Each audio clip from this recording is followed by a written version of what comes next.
আসসালামু আলাইকুম ওয়া রাহমাতুল্লাহ। আমি কিছুদিন আগে একটি ইসলামিক ভিডিও পোস্ট করেছিলাম। তো ইসলামিক ভিডিও পোস্টের ভিতর আমার এক ভাই কমেন্ট করেছিলেন যে আমি খ্রিস্টান ধর্ম গ্রহণ করার জন্য বিনিময়ে আমাকে 40,000 টাকা দেয়া হবে। উনি ভুলে গেছেন পৃথিবীতে একমাত্র মনোনীত ধর্ম ইসলাম ধর্ম, একমাত্র ভালো ধর্ম ইসলাম ধর্ম, একমাত্র পবিত্র ধর্ম ইসলাম ধর্ম।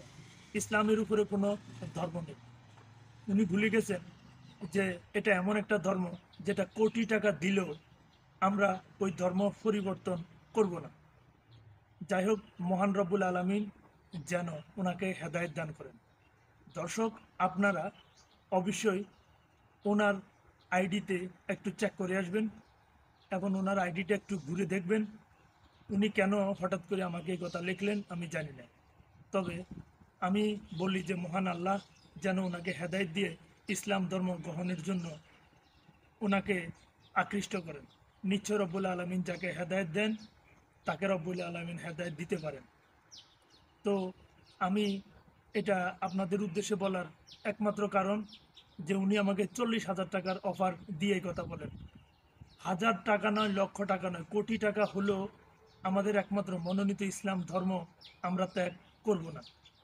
আমরা গর্বিত এই জন্য যে আমরা হযরত মুহাম্মদ সাল্লাল্লাহু আলাইহি ওয়াসাল্লামের উম্মত হতে পেরেছি। আমরা গর্বিত আমরা বিনা দরখাস্তে আমরা পবিত্র ধর্ম ইসলামকে পেয়েছি। আমরা গর্বিত আমরা মহান রব্বুল আলমিনের বান্দা হতে পেরেছি, কোনো দরখাস্ত ছাড়াই মুসলমান ঘরে মুসলিম হয়ে জন্ম নিতে পেরেছি। এর জন্য তো আপনারা বিশেষ করে যারা এই ধরনের কমেন্ট বা পোস্ট করেন তারা ভেবেচিন্তে কমেন্ট বা পোস্ট করা উচিত যে একজন লোককে কিভাবে টাকার অফার দিয়ে ইসলাম থেকে বিচ্যুতি ঘটানো চায়। আমাদের এমন একটা ধর্ম, মুসলমানদের ইসলাম এমন একটা ধর্ম যে ধর্মে আসতে কোনো টাকা লাগে না। আমরা কাউকে টাকা দিয়ে ধর্ম ধর্মতে নিয়ে আসি না।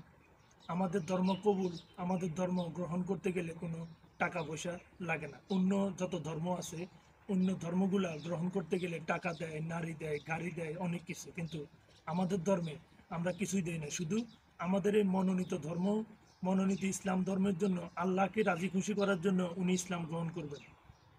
আর রব্বুল আলমিন বলেই দিয়েছেন মুমিনদের জন্য এই পৃথিবীটা জেলখানা, আর যারা অমুসলিম তাদের জন্য এই পৃথিবীটা বেহেশতখানা। ধন্যবাদ সবাই, ভালো থাকবেন।